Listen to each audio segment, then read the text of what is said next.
ជំរាបសួរនិងសួស្តីបងប្អូនអរគ្នាថ្ងៃនេះលោកគ្រូមាន tip មួយទៀតហើយចឹង tip របស់លោកគ្រូនេះគឺសំខាន់មែនទែនសម្រាប់បងប្អូនដែលមានរូបភាពយើងអត់ច្បាស់បាទយើង download ពីអ៊ីនធឺណិតឬក៏យើងចង់យកមកប្រើអញ្ចឹងណាអញ្ចឹងយើងត្រូវធ្វើតាមវិធីនេះបាទអញ្ចឹងគឺបងប្អូនត្រូវចូលទៅ AI របស់យើងហើយបន្ទាប់មកទៀតបងប្អូនដាក់វាយបាទវាយប្រមនេះចូលមកអញ្ចឹងយើងមានរូបភាព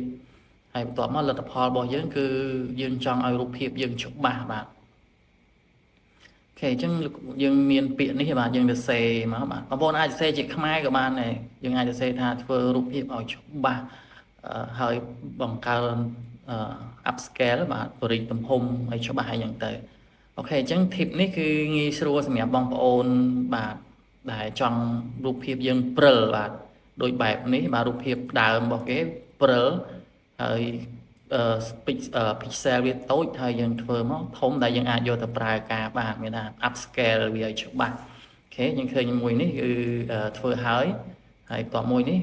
រូបភាពដើមនេះច្បាស់យើងអាចយកទៅផលិតបានអូខេអញ្ចឹង tip នេះសង្ឃឹមថាបងប្អូននឹងអនុវត្តជាមួយលោកគ្រូហើយយើងអាចចេះធ្វើបាទអញ្ចឹង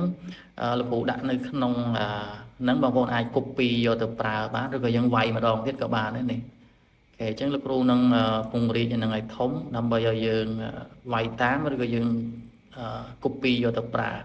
ជួបគ្នានៅក្នុង tip ថ្មីទៀតបាទបើសិនជាបងប្អូនចង់រៀនថ្នាក់